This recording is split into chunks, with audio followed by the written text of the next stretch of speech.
теб мога да разкажа история дълга, такава, в която никой досега не се е осмелил да се потопи. Нека да го наречем приказка, но малко по-различна от онези, които са ти разказвали като дете. Вълшебна е, но все още чака своя щастлив край. Нали така завършват приказките?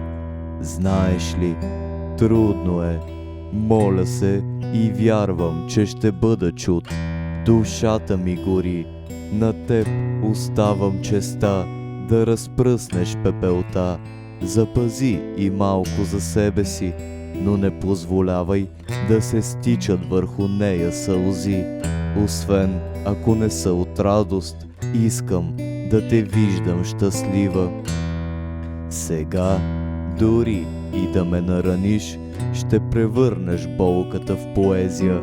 Всяка рана ще отпечата своя белег в стих и ще ти го посветя, защото ти ме научи да чувствам, а човек, който чувства, не се страхува от белези, както в приказките героят не се страхува да обича.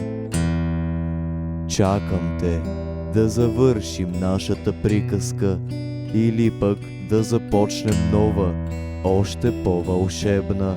Само те моля за едно: не ми отнемай причината да пиша.